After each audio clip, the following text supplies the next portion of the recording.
હિંમતનગર ખબર ન્યૂઝમાં આપનું સ્વાગત છે। તો જોઈએ આજના મહત્વના સમાચારમાં। ગુજરાત સરકાર દ્વારા અસામાજિક તત્વોની યાદી તૈયાર કરવામાં આવી। તેના પગલે સાબરકાંઠા એસપી દ્વારા 16 પોલીસ મથકના 150 જેટલા લોકોની યાદી તૈયાર કરવામાં આવી હતી। 73 બુટલેગરો, 6 જુગારીઓ, 45 સરી સંબંધી અને 17 મિલકત, 9 અન્ય લોકો, 150 ટોટલ લોકોની યાદી તૈયાર કરવામાં આવી છે। વિવિધ કલમો હેઠળ અટકાયત કાયદાકીય જોગવાઈ કરાઈ છે।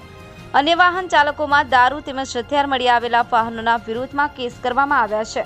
ખાસ કે જે અસામાજિક લોકો દ્વારા ગેરકાયદેસર બાંધકામ કરવામાં આવ્યું કે તેમના બાંધકામ માટે નગરપાલિકા દ્વારા નોટિસો પણ આપવામાં આવી છે અને ત્યારબાદ દાદાનું બુલડોઝર ફેરવવામાં આવનાર છે।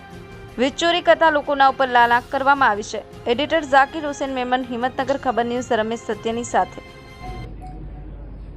ગુજરાત સરકાર અને ગુજરાત રાજ્યના ડીજીપીસી દ્વારા જે 100 કલાકમાં અસામાજિક તત્વો અને જે ટ્રબલ મેકર્સ છે એની યાદી તૈયાર કરવાની સૂચના આપવામાં આવી હતી, જેના આધારે સાબરકાંઠા જિલ્લામાં કુલ 16 પોલીસ સ્ટેશન છે અને એમાં આપણે 150 લોકોની યાદી તૈયાર કરી છે, જેમાં 73 એટલે 73 બુટલેગર્સ છે, 6 જુગારીઓ છે, શરીર સંબંધી ગુના કરવાવાળા 45 લોકો છે, મિલકત સંબંધી ગુનાવાળા 17 લોકો છે અને અન્ય 9 લોકો છે। એમ 150 લોકોની યાદી આપણે તૈયાર કરી છે। યાદી તૈયાર કર્યા પછી એમના વિરુદ્ધમાં વિવિધ કલમો હેઠળ કાર્યવાહી કરવામાં આવી છે, જેમાં અટકાયતી પગલાંથી લઈ અને પ્રોહિબિશનના કેસીસ કર્યા છે, જેની વિગતે 7 જેટલી પાસાની દરખાસ્ત તૈયાર કરવામાં આવી છે। 15 જેટલા તડીપારના કેસીસ આપણે કર્યા છે। ગુજસી ટોક જે છે એનો પણ એક કેસ આપણે કરેલો છે।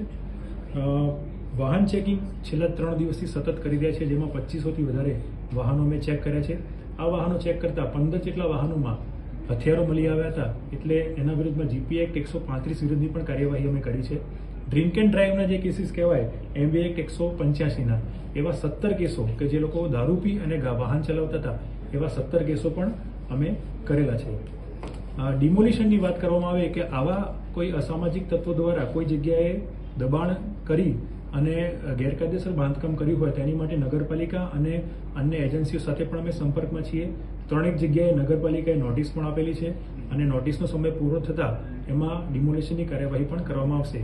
ગઈકાલે યુજીવીસીએલ એટલે કે જીઈબી સાથે એક મિટિંગ કરવામાં આવી છે અને કેટલાક પોકેટ નક્કી કરવામાં આવે છે કે જે લોકો વીજ ચોરી કરે છે, જે ઓર્ગેનાઇઝ ટાઈપની વીજ ચોરી છે, ત્યાં પણ જીઈબીને પૂરતું પ્રોટેક્શન આપી અને વીજ કનેક્શન પણ કાપવાની કાર્યવાહી એ ટૂંક સમયમાં કરવામાં આવનાર છે।